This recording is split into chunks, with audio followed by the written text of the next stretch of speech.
মুসলমান শুনো,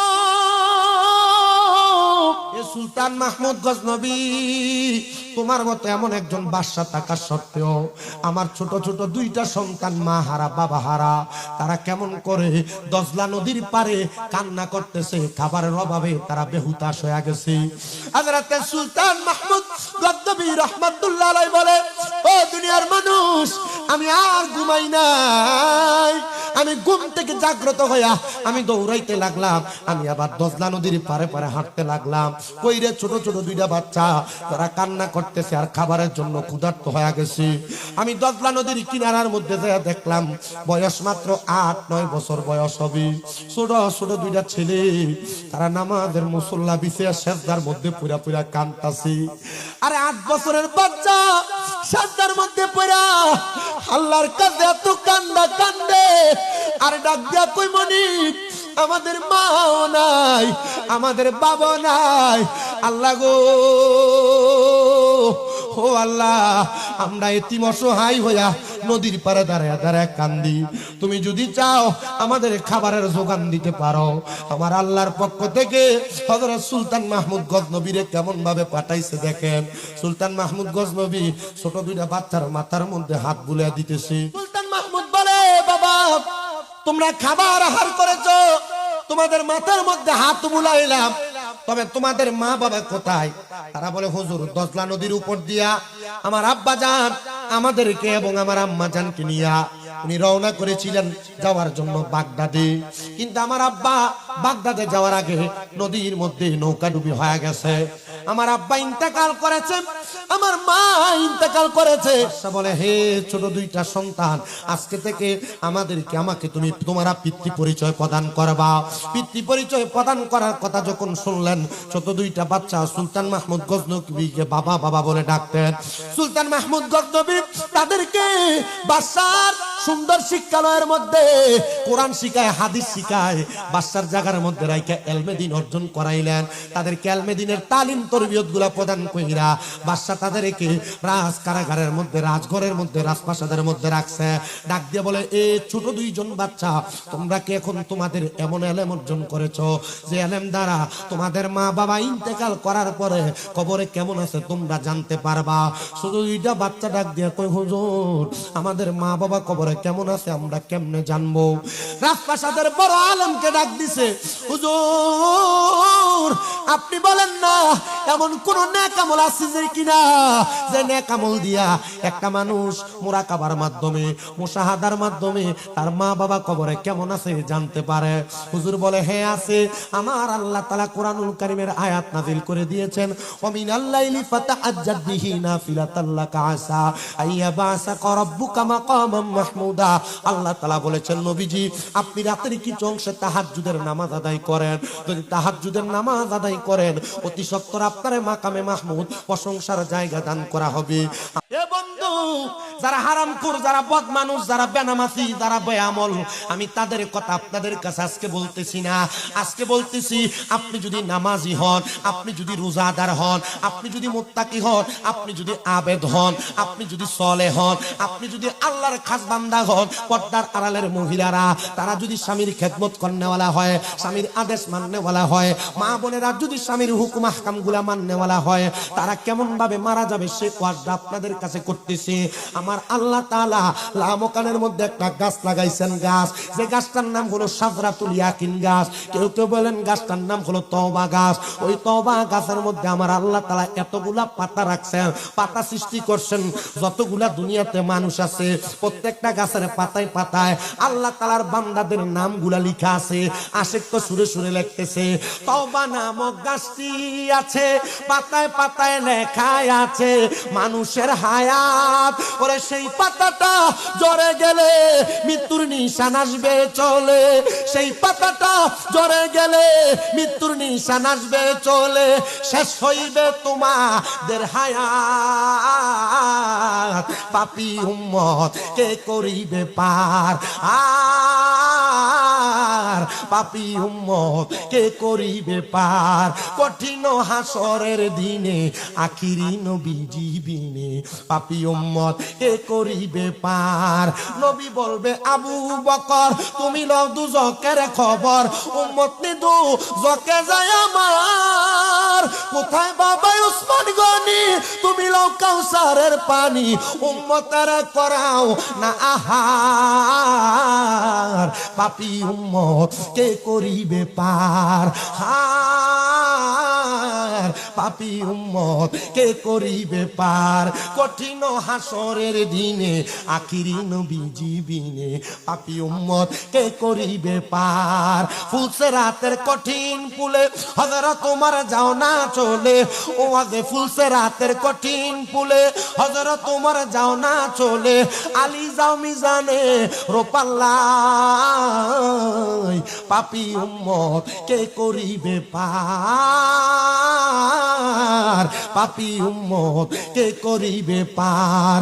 ইয়া রাসূলুল্লাহ নবী গো আমরা পাপ করেছি, আমরা অন্যায় করেছি, আপনি নবী ছাড়া আমাদেরকে কেউ বাঁচাইতে পারবে না। আমার নবী কই উম্মত ঈমানওয়ালা হওয়ার কারণে, আমলওয়ালা হওয়ার কারণে সাদরাতুল ইয়াকিন নামক গাছের মধ্যে প্রত্যেকটা পাতার মধ্যে নাঙ্গলকোট এলাকার, প্রত্যেকটা পাতার মধ্যে কুমিল্লা জেলার, প্রত্যেকটা পাতার মধ্যে সারা বিশ্বে যত বান্দা আছে প্রত্যেকটা বান্দার নাম লেখা।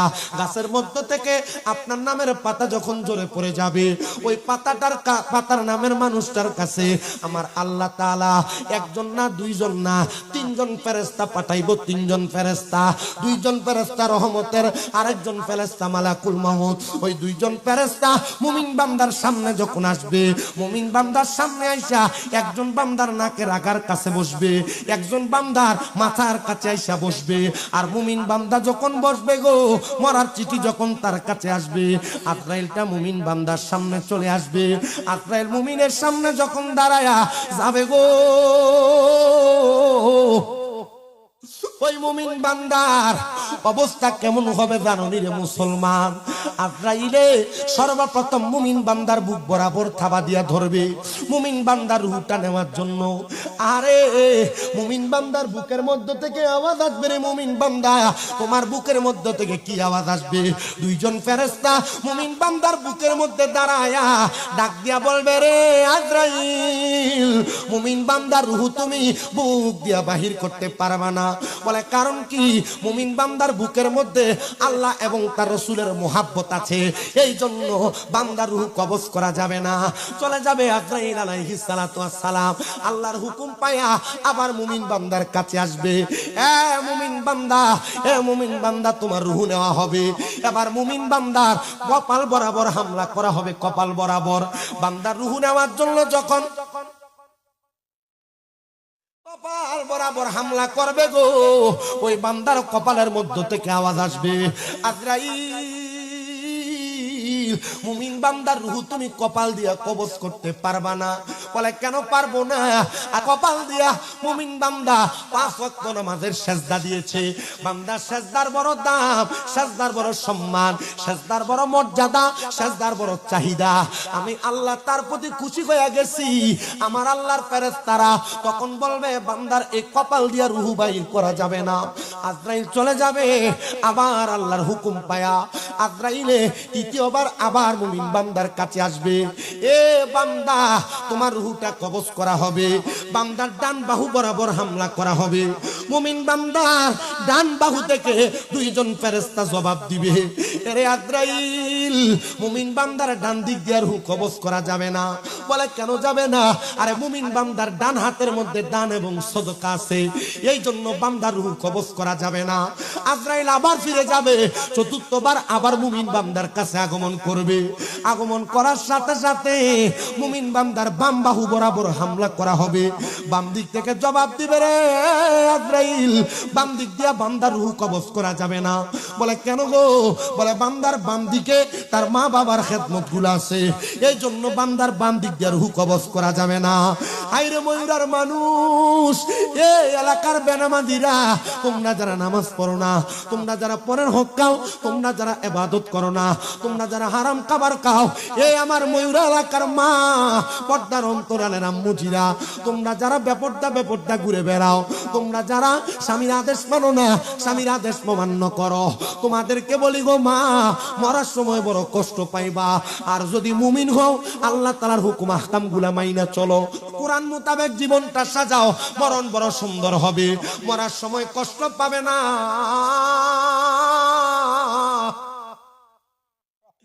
এত আরামের মরণ, সাইড দিক দিয়ে হামলা করবে আজরাইল, কোন দিক দিয়ে রূহ নিতে পারবে না।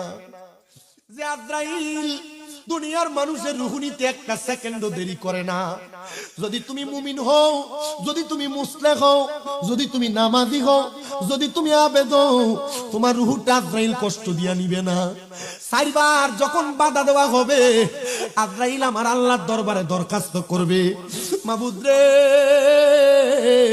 আল্লাহ তোমার বান্দার রূহ তো বাহির করা যায় না, আমার আল্লাহ জানায়া দিবে রে আজরাইল, এই বান্দা মুমিন, বান্দা নামাজি, বান্দা ইবাদত করনেওয়ালা, বান্দা রোজাদার, এই বান্দার রূহ কষ্ট দিয়া নেওয়া যাবে না। অপেক্ষা করো রে আজরাইল, বান্দা কালেমা পড়বে, কালেমা পড়ার সময় বান্দার জবান দ্বারা বাতাস বের হবে, বান্দা মরণের কষ্ট টের পাবে না, টের পাবে না, টের পাবে না। আরে এবার আজরাইল দাঁড়িয়ে থাকবে, বান্দা যখন, ওই বান্দাটা যখন ঘুম থেকে জাগ্রত হবে, বান্দা চক্ষু খুলবে, জবান দ্বারা পড়বে কালিমে তৈয়বা, লা ইলাহা ইল্লাল্লাহু মুহাম্মাদুর রাসূলুল্লাহ সাল্লাল্লাহু আলাইহি ওয়াসাল্লাম। বান্দা যখন কালেমা পড়বে, ওই বাতাসের সাথে বান্দার রূহটারে হরণ করা হবে। হুজুর, বান্দার রূহ যখন কবজ করা হবে, বান্দা কি টের পাবে না? আল্লাহর নবী কয় না না না, টের পাবে না। ইয়া রাসূলুল্লাহ, ইয়া হাবিবাল্লাহ, কেন টের পাবে না? বলে টের পাবে কেমনে রে? বান্দার মুখের বাতাসের মাধ্যমে রূহটা নেওয়া হবে, বান্দা টের পাবে না। একটা ছোট বাচ্চা দুধের জন্য কান্না করলে, মা মুখের মধ্যে দুগ্ধ দেওয়ার পরে মাথায় হাত বুলিয়ে দিলে বাচ্চাটা যেমন ভাবে ঘুমিয়ে যায়, মুমিন বান্দা তেমন ঘুমিয়ে যাবে, মরার কষ্ট টের পাবে না, মরার কষ্ট টের পাবে না রে ময়ূরের মানুষ। এমন মরণ তোমার হইবনি, একটা বার আল্লাহর কাছে জিগাই শুনি, ওগো আল্লাহ, এমন একটা মরণ চাই যে মরার সময় আমার কোনো কষ্ট অনুভব হবে না। কি কষ্ট পায় মরে না, আরামে মরে। রুহু নেওয়ার সময় টের পাইবো। আর হে যে ওয়াজ করে গেছিলাম, নগরী ভাড়া গেছেন, কেন হাত তোলেন, ঠিক আছে, আপনার মান শ্রোতা বেশি নাই, আলহামদুলিল্লাহ। আমরা ঈমান নিয়ে মরতে চাই কি চাই না? আব্বা সাউন্ডটা ফাললা, আরো আমার কানটা ফাড়াইলা,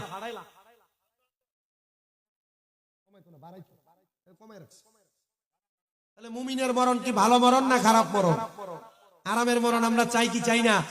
আচ্ছা, মুমিন বান্দার শরীর থেকে যখন রুহুটা নিছে, এবার দেহটারে নিয়ে দুনিয়ার মানুষ কত খেলাধুলা, দেহটারে গোসল করায়, দেহটারে কাপড় পরায়, জানাজার মাঠে নিয়ে যায়, রুহু কি আছে না নাই?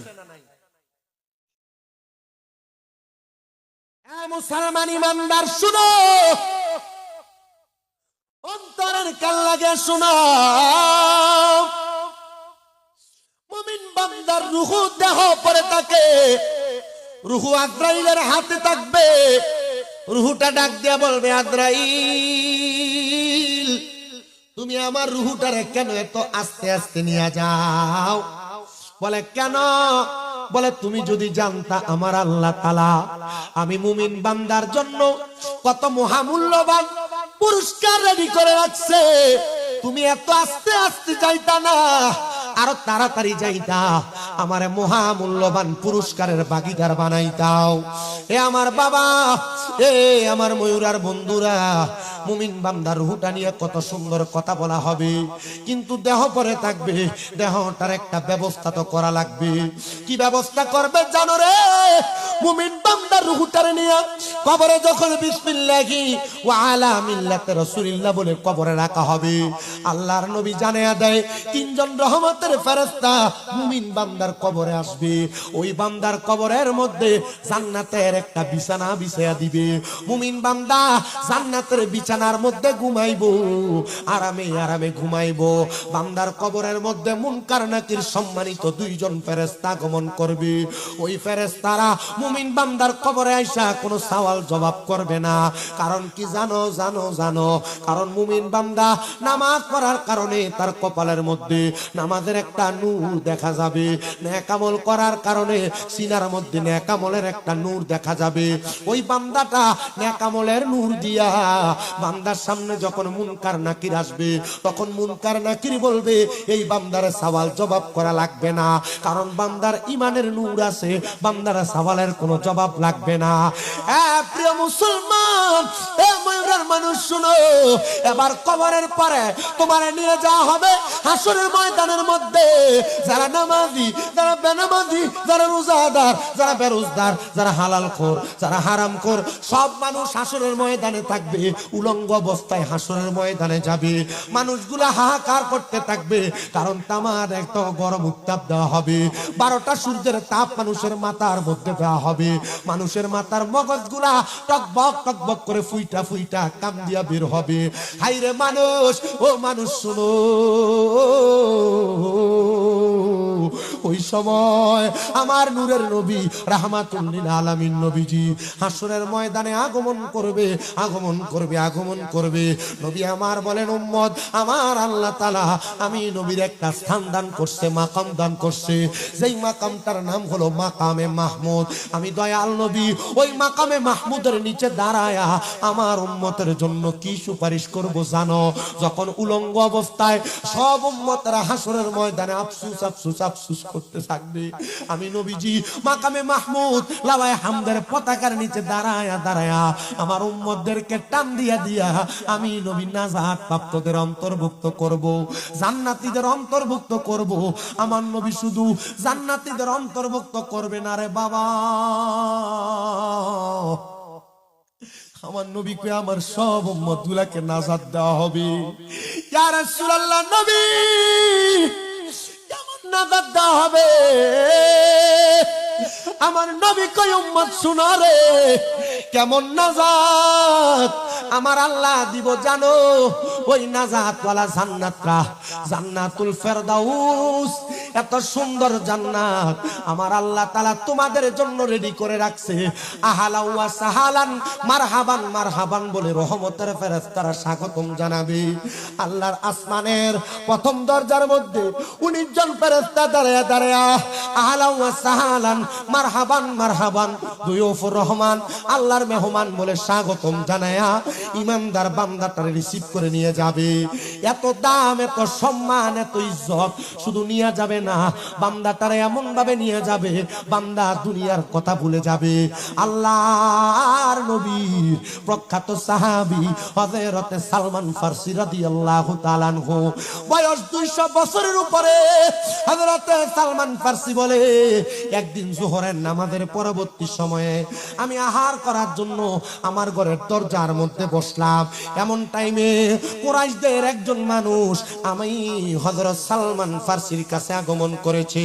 আয়েশা ডাক দিয়া বলে, ইয়া সালমান ফারসি গো, আপনার কাছে আমার একটা করজোরে আবদার। আপনি জানেননি আমি একটা কঠিন স্বপ্ন দেখেছি, ওই স্বপ্নটার মানেটা আপনি আমার একটু ব্যাখ্যা করে দেন। হযরতে সালমান ফারসি রাদিয়াল্লাহু তাআলা আনহু বলে, কি স্বপ্ন তুমি দেখেছো?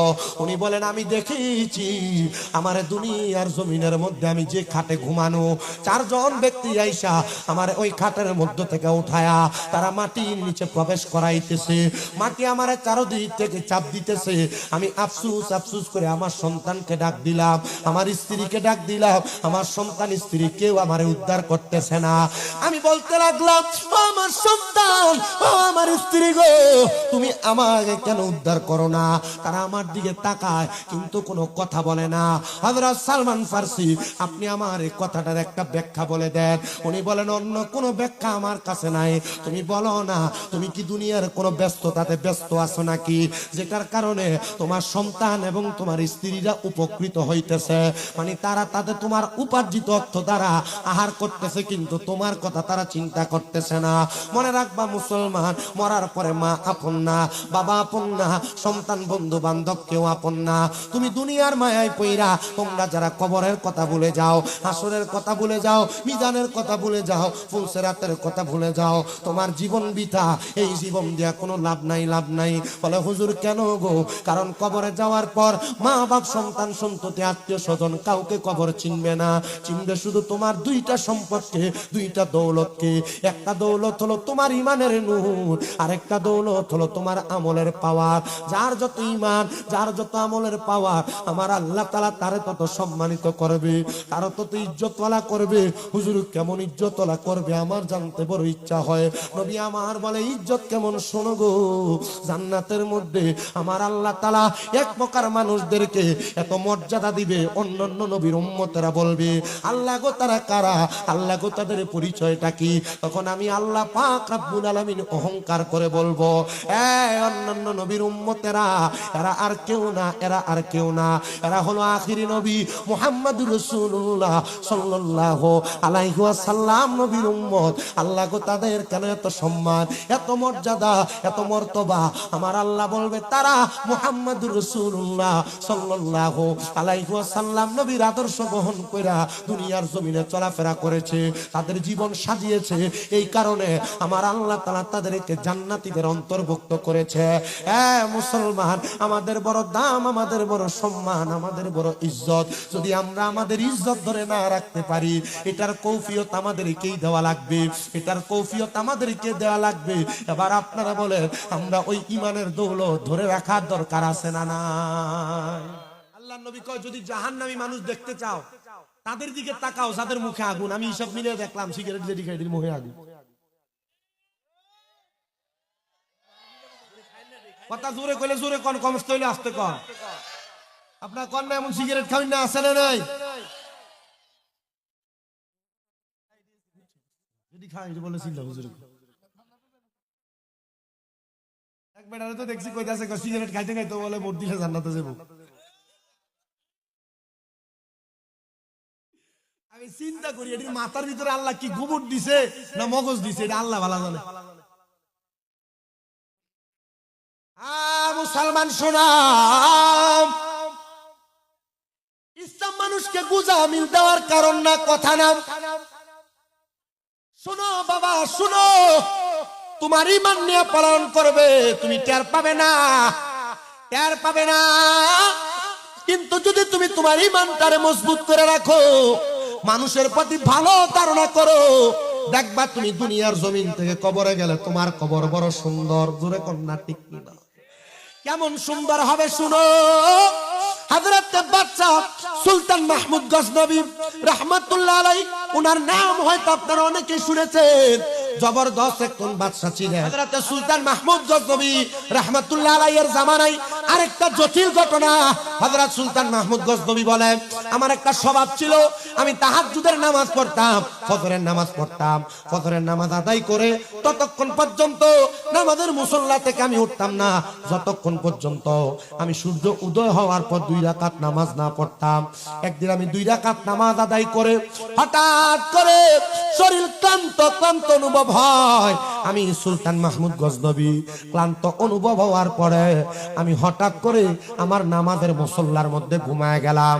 এমন টাইমে আমি ঘুমের ঘরে ছোট্ট একটা স্বপ্ন দেখছি রে।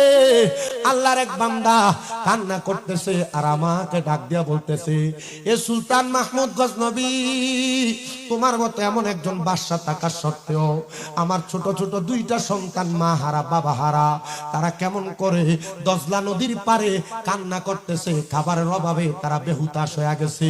হযরত সুলতান মাহমুদ গজনবী রাহমাতুল্লাহ আলাইহি বলে, ও দুনিয়ার আমি আর ঘুমাই নাই, আমি ঘুম থেকে জাগ্রত হইয়া আমি দৌড়াইতে লাগলাম, আমি আবার দজলা নদীর পারে পারে হাঁটতে লাগলাম। কইরে ছোট ছোট দুইটা বাচ্চা তারা কান্না করতেছে আর খাবারের জন্য ক্ষুধার্ত হয়ে গেছে। আমি দজলা নদীর কিনারার মধ্যে যা দেখলাম বয়স মাত্র 8-9 বছর বয়স হবে, ছোট ছোট দুইটা ছেলে তারা নামাজের মুসল্লা বিছিয়ে সেজদার মধ্যে পুরা পুরা কাঁদতাছে।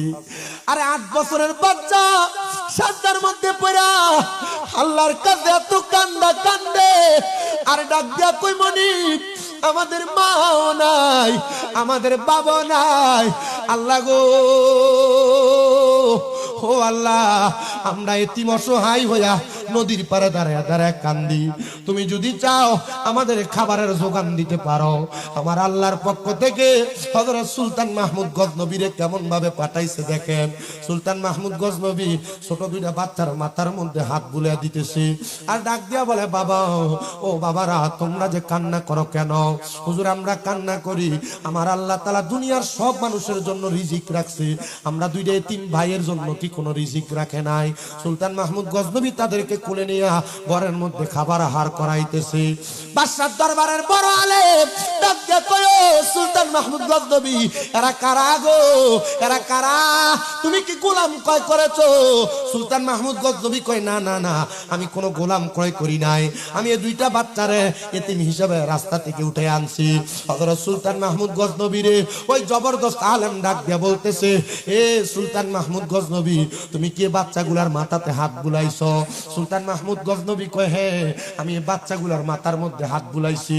আল্লাহর নবীজি তিরমিজি শরীফের হাদিসে মুবারাকার মধ্যে বলতেছে দুনিয়ার জমিনে কোন মানুষ যদি কোন এতিম সন্তান বাবা হারা মা হারা সন্তানের মাথার মধ্যে হাত বুলাইয়া দেয় রে, মাথার মধ্যে হাত বুলাইয়া দেয়, ওই সন্তানের মাথার মধ্যে যতগুলা চুল থাকবে ওই চুলের পরিমাণ সওয়াব আমার আল্লাহ তাআলা ওই বান্দার আমলনামার মধ্যে দিয়া দিবে।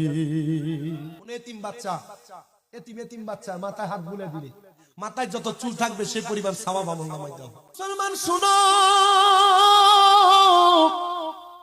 সুলতান মাহমুদ বলে বাবা তোমরা খাবার আহার করেছো, তোমাদের মাথার মধ্যে হাত বুলাইলাম, তবে তোমাদের মা বাবা কোথায়? তারা বলে হুজুর দজলা নদীর উপর দিয়া আমার আব্বা জান আমাদেরকে এবং আমার আম্মা জানকে নিয়া উনি রওনা করেছিলেন যাওয়ার জন্য বাগদাদে, কিন্তু আমার আব্বা বাগদাদে যাওয়ার আগে নদীর মধ্যে নৌকা ডুবি হয়ে গেছে। আমার আব্বা ইন্তেকাল করেছে, আমার মা ইন্তেকাল করেছে। আল্লাহর নবী রাহমাতুল্লিল আলামিন নবী কই দুনিয়ার মানুষ ব্যবসা করতে যায়, চাকরি করতে যায়, কাজকর্ম করতে যায়, কোন মানুষ যদি ইন্তেকাল করে তাহলে মরণটা শহীদের মরণ হয়।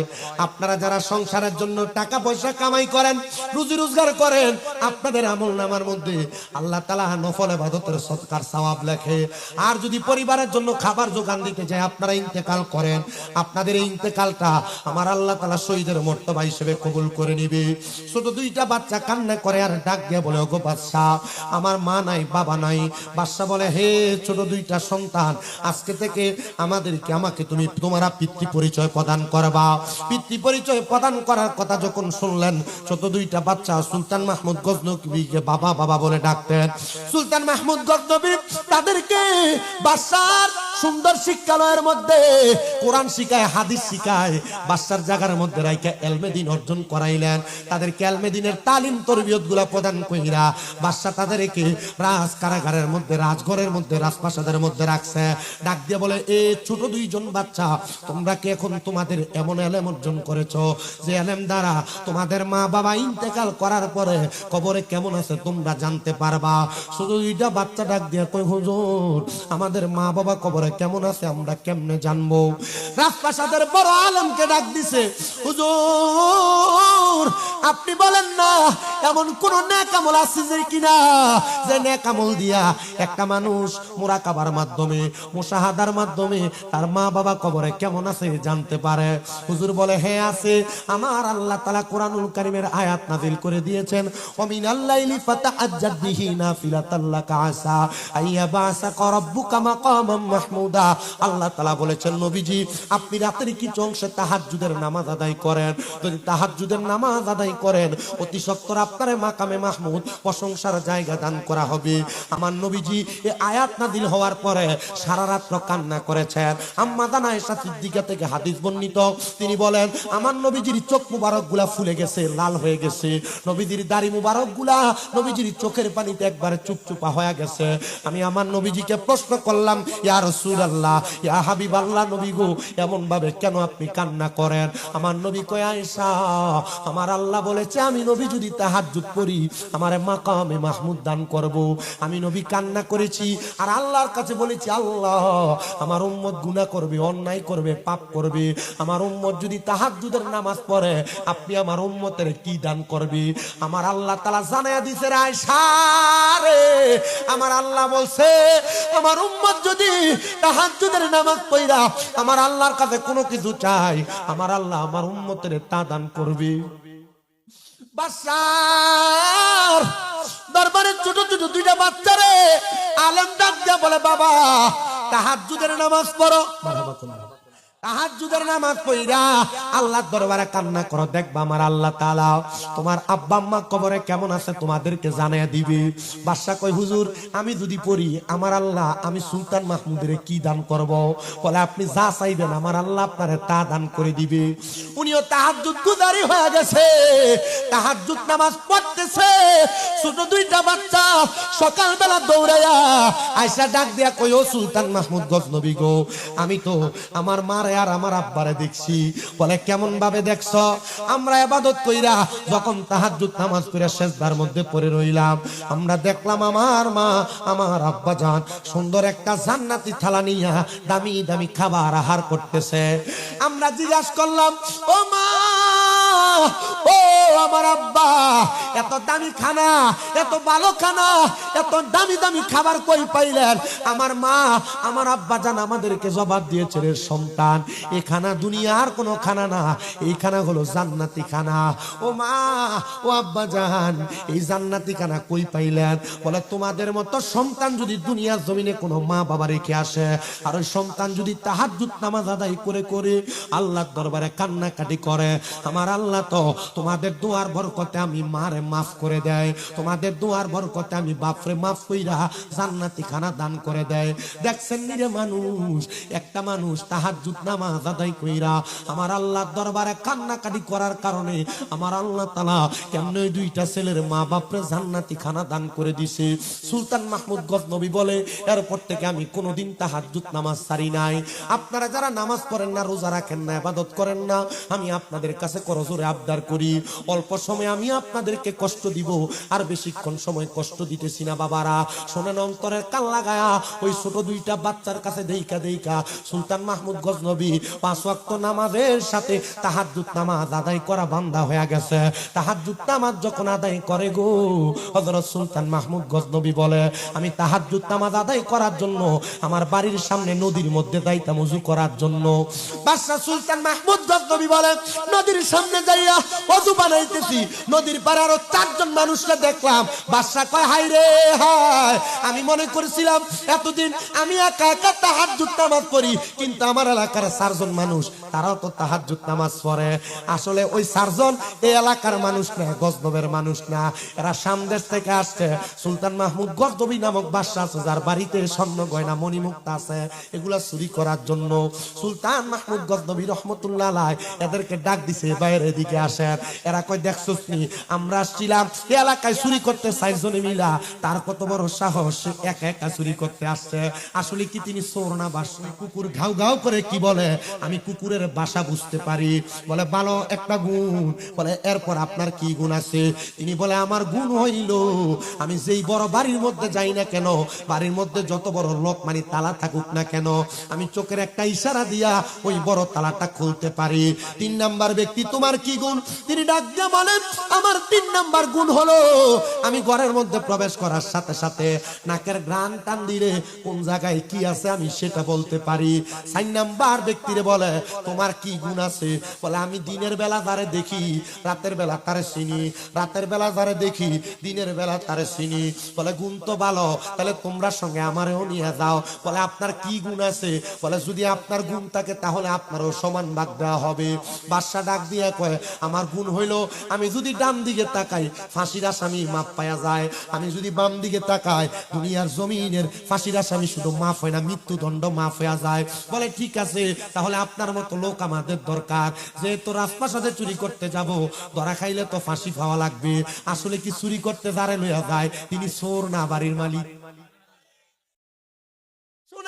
মুসলমানেরা নিজের বাদশারে লইয়া বাদশার বাড়ি থেকে চুরি করতে, এবার কুকুরের সামনে দিয়া যায়। বাদশা জিজ্ঞাসা করে এ ভাই তোমার তো ক্ষমতা, কুকুর যা বলে তুমি বুঝতে পারো। কুকুর এখন গেউ গেউ করা শুরু করছে, তুমি বলো কুকুর কি বলছে। এ ডাক দেখো এ বাদশা এ ভাই শুনো, কুকুর বলছে আমরা নাকি যার বাড়ি তারা লয়ে চুরি করতে যাই। আচ্ছা বলো তো আমরা তো এখানে যারা আছি 5 জনই তো চোর, আমরা কেমনে মালিককে লয়ে চুরি করতে যাব? আসলে কুকুর যেটা কইছে এটা কি হেসা কইছে না মিছা? মানুষ লগে খাওয়াইবেন পড়াইবেন দেখবেন এটা পিছন দিয়ে চুরি মারে। আফেক টাইপের এমন বহুত মানুষ আছে না, তারা একসাথে খায়, একসাথে চলে, একসাথে চলাফেরা করে, পরে আবার মুনাফিকি করে, বেঈমানি করে, বন্ধুরে বিপদে ফেলায়, ভাই ভাইয়ের বিপদে ফেলায়, আছে না? কুত্তারে খাওয়াইেন, বেঈমানি করতে না। একদিন 2 দিন খাওয়াইলে দেখবেন কুত্তা বাড়ির কাছে বসে থাকে। প্রিয় মুসলমান ইমানদার শুনেন, আবার 5 জন একসাথে বাদশার দরজার সামনে। বলে দরজা খোলার ক্ষমতা যার, দরজাটা খোলো। সে হাতটা দিয়ে ঘুরে কি যেন করছে, দরজাটা ডাইরেক্ট খুলে গেছে। বাদশা কয় দুনিয়ার সাধারণ কোন চোর না, এ চোরগুলা বড় মারাত্মক চোর। এদেরকে নিয়ে প্রবেশ করছে, ঘরে প্রবেশ করে একজন নাকের সুগান টান দিয়া ডাক দিয়া করে আমার সংঘর্ষ সঙ্গীরা এ ঘরে মাল আছে, ওই ঘরে ওই মাল আছে, সব মালগুলা নিয়ে একটা ঘরের মধ্যে জমা করো, এরপর আমরা একসাথে এখান থেকে বের হব। পুরা ঘরের মাল চুরি করতে করতে, পুরা ঘরের মাল চুরি করতে করতে, পুরা ঘরের মাল চুরি করতে করতে একটা ঘরের মধ্যে নিয়ে রাখছে। এমন টাইমে চারদিকে আযান শুরু হয়ে গেছে, আসসালাতু খায়রুম মিনান নাওম। আমি তাহাজ্জুদ নামাজ পড়তে উঠতেছিলাম, কিন্তু তাহাজ্জুদ নামাজ আমার পড়া হয় নাই, কিন্তু আমি ফজরের নামাজ তো ছাড়তে পারবো না। আমি দেখলাম ওই 6 চোরা মালগুলারে নিয়া আমার নামাজের ঘরের মধ্যে ঢুকাইছি। আমি আর চিন্তা না কইরা ঘরের দরজাটা বন্ধ করে দিলাম। ওই 4 জন কান্নাকাটি করতেছে, হায়রে কোন জায়গাতে আসলাম, ঘরের দরজা বন্ধ, আজকে চুরির দায়ে আমাদেরকে আঘাতপ্রাপ্ত করা হবে, আমাদেরকে ফাঁসি দেওয়া হবে। আমাদের 4 চোরের না আটকাইলো, আমাদের সাথে যে ছিল সে কোথায়, তারে তো আটকাইলো না। পরের দিন সকাল বেলা পুরো গজনব এলাকার মধ্যে এলান হয়ে গেছে, এই গজনবের মানুষ খবর পাইছো বাদশার বাড়িতে চুরি করার জন্য চোর প্রবেশ করেছে, তোমরা সবাই মাঠের মধ্যে জমায়েত হও, সবার সামনে চোরদেরকে শাস্তি দেওয়া হবে। সবাই মাঠের মধ্যে চোরদেরকে আইনা কাঠগড়ার মধ্যে দাঁড় করানো হয়েছে। বাদশা সুলতান মাহমুদ বাদশাহীর পোশাক পরা ওনার রাজ সিংহাসনের মধ্যে বসছে। ওই চোরের 4 জনের ভিতরে 3 জন চোর কান্না কাটি করতেছে, হাইরে বাদশার বাড়িতে চুরি করলাম, এখন তো বাদশা আমারে ফাঁসি দিব। কিন্তু একজন চোর মুস্কি মুস্কি হাসতেছে। বাদশা কয় মানুষ অবাক হয়ে গেছে রে, জিজ্ঞাসা করতেছে হে মানুষ তোমরা বলো না 3 জন তো কান্দে, তারা আঘাত দেওয়া হবে, শাস্তি দেওয়া হবে, কিন্তু একজন চোর কি লাগা হাসি? এটা বড় মারাত্মক আযাবুন শাদীদ, যন্ত্রণাদায়ক শাস্তি দেওয়া হবে। কিন্তু ওই 4 জনের 3 জন কান্দে, একজন হাসে। বাদশা ডাক দিয়া কয় এই চোরের দল 3 জনে কান্দাছে, তারার ভিতরে মরণের ডর আছে, তোমার ভিতরে কি মরণের ডর নাই?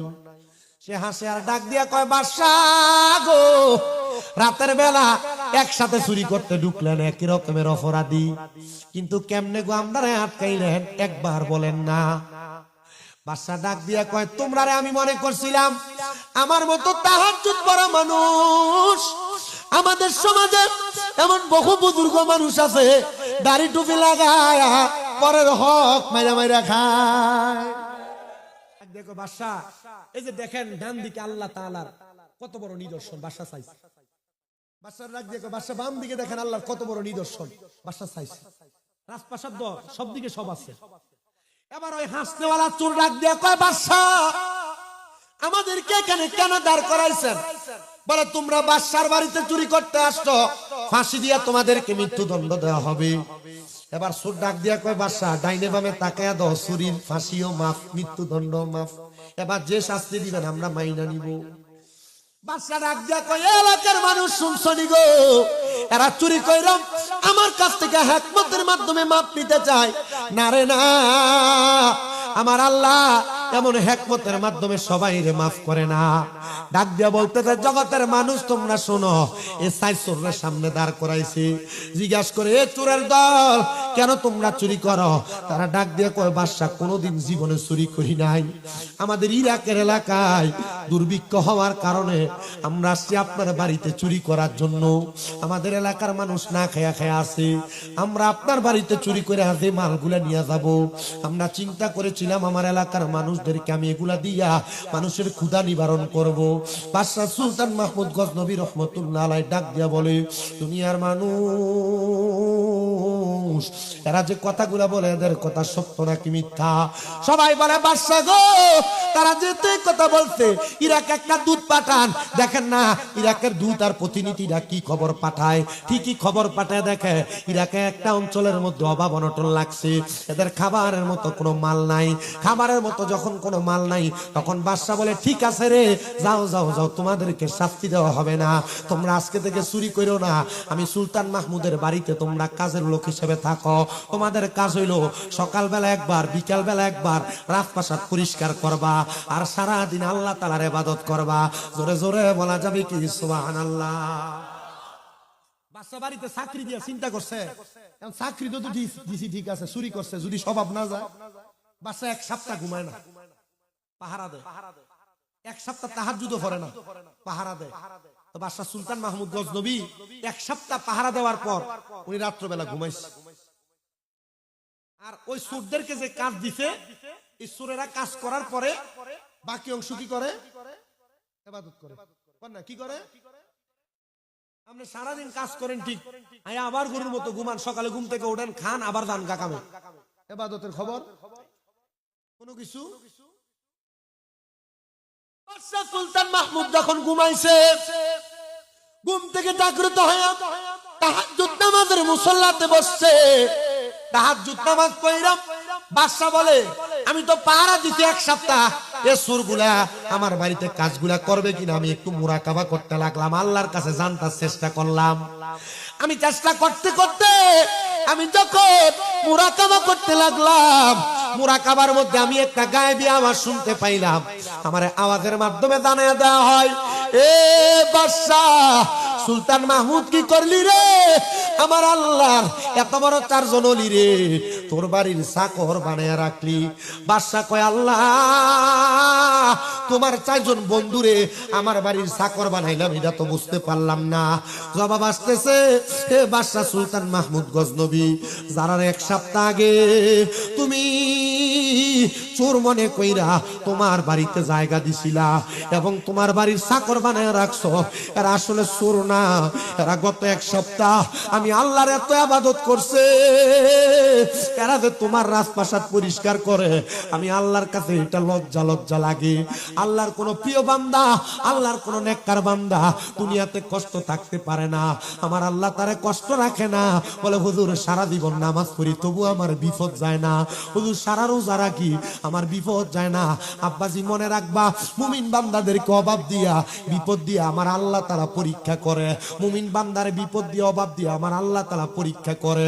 আমি আপনাদের কাছে আবদার করি রে বাবা, পর্দার অন্তরালের মা বোনেরা, ঘর থেকে রোগ বালা মুসিবত না গেলে, সন্তান না হইলে, কামাই রুজি না হইলে ধৈর্য হারা হইেন না, আল্লাহর দরবারে কান্নাকাটি কইরে দেখবেন আমার আল্লাহ তাআলা আপনার বিপদ দূর করে দিবে, অভাব দূর করে দিবে, মনের নেক নেক আশাগুলা পূরণ করে দিবে।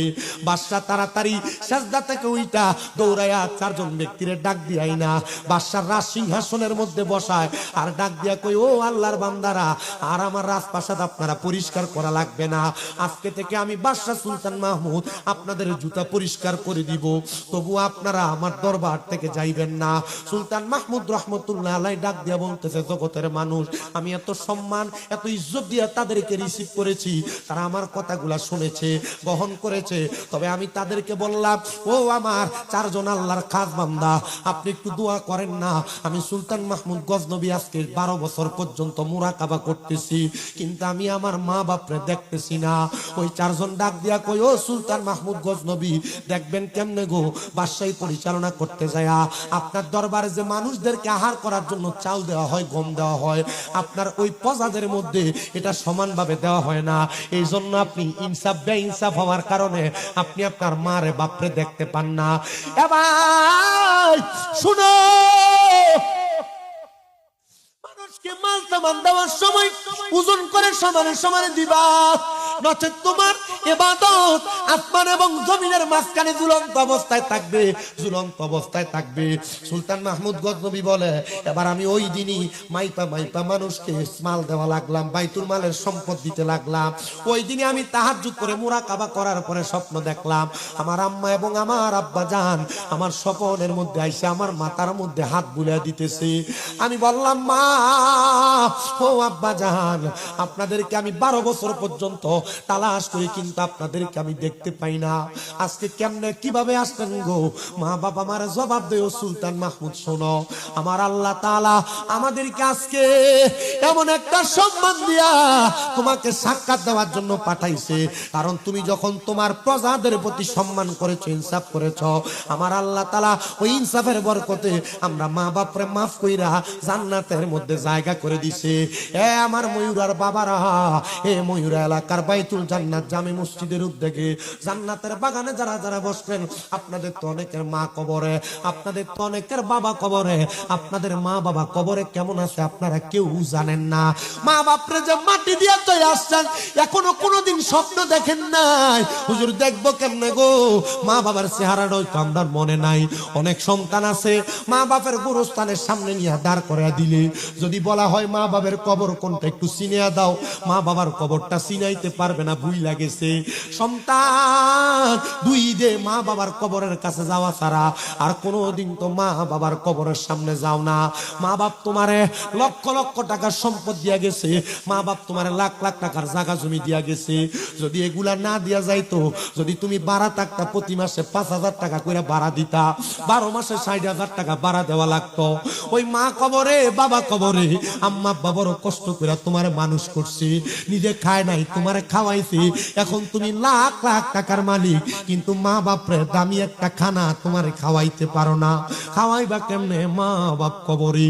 ও সন্তান, বড় কষ্ট করে রক্ত পানি করে তোমার আব্বা তোমারে মানুষের মতো মানুষ বানাইছে। এখন আব্বা কবরে, ওই আব্বা কবরে কেমন আছে জানো না? সন্তান চিন্তা করে দেখো, আব্বা লুঙ্গি পাঞ্জাবি গুলা সিরা ছিল, আব্বা দামি কোনো লুঙ্গি পাঞ্জাবি পরে নাই। তুমি সন্তানরে পড়াইছে, ও সন্তান তোমার কাছে টাকার অভাব নাই, 500 টাকা দিয়ে কিনা আব্বার একটা লুঙ্গি পরাইতে পারো না। আব্বা কবরে। মা বাপ যদি বাইসা থাকতো, মা বাপরে যদি খাওয়াইতা, 12 মাসে যদি প্রতি মাসে 2,000 টাকা করে খরচ করতা, 12 মাসে 24,000 টাকা লাগতো। বাইতুল জান্নাত মসজিদটা টিন দিয়া বানায় রাখছে উপরে, এরা নিয়ত করছে মসজিদটারে ছাদওয়ালা বানাইতো। আমি কি একটা সন্তান পাবো যে সন্তানটা হাতটা বাড়াইয়া বলবে, হুজুর আমার মা নাই, মা থাকলে আমি আমার মারে খাওয়াইতাম, হুজুর আমার মারে মোহাব্বত কইরা আমি মসজিদের কাজের জন্য 50,000 টাকা দান করে দিব। এমন যদি একজন মানুষ থাকেন, হাতটা বাড়াইয়া বলবেন 50,000 টাকা দেওয়ার মতো। বলে হুজুর 50,000 পারবো না, আমি 20,000 টাকা আল্লাহর হস্তে মসজিদে দান করব। আসেননি একজন সন্তান, হাতটা বাড়ায় বলবেন 20,000 টাকা দেওয়ার মতো। আল্লাহর নবীর একজন সাহাবী হযরত সাদ ইবনে উবাদা রাদিয়াল্লাহু তাআলা আনহু বলেন, আমার মা, আমি যুদ্ধে থাকা অবস্থায় মারা গেছি, মরার পরে আমার মায়ের অনেক সম্পদ আমার কাছে ছিল, কিন্তু আমি আমার মারে পাই নাই, সম্পদগুলা পাইছি। আমি নবীর কাছে যায়া বলছি, ইয়া রাসূলুল্লাহ, আমার মা তো মারা গেছে, অনেক সম্পদ রাইখা গেছে। নবী গো, আপনি বলেন না গো নবী, আমার মা যে মারা গেছে আমার মায়ের পক্ষ থেকে যদি আমি আমার মা সম্পদগুলা দান করি, আমার আল্লাহকে আমার মারে মাফ করবো নি? আমার নবী কয় হ্যাঁ মাফ করবে। সাহাবী ডাক দিয়া কই নবী গো, তাহলে আপনি সাক্ষী থাকেন, আমার একটা খেজুরের বাগান আছে মিখওয়াদা, ওই বাগানটা আমি আমার মার নামে আল্লাহর হস্তে সদকা করে দিলাম। আমার নবী কয় সাহাবী সাক্ষী থাকো, ওই বাগান থেকে যদি কোনো মানুষ কোনো খেজুর আহার করে, আমার আল্লাহ তোমার মার আমল নামায় সওয়াব দিয়া দিবে। ওই সাহাবী পরের দিন সকালবেলা কানতে কানতে আমার নবীদের কাছে আসছে, ইয়া রাসূলুল্লাহ, ইয়া হাবিবাল্লাহ, নবী গো, আমি স্বপ্ন দেখছি আমার মা জান্নাতি খাবার আহার করতেছে। নবী আমার কয় তোমার খেজুরের বাগান থেকে ছোট ছোট দুইটা পাখি একটা মিষ্টি খেজুর থেকে, পাকা খেজুর থেকে আহার করছে, ঠোকর দিয়া খাইছে, এই জন্য আমার আল্লাহ তাআলা তোমার মায়ের কবরে জান্নাতি খানার ব্যবস্থা করছে।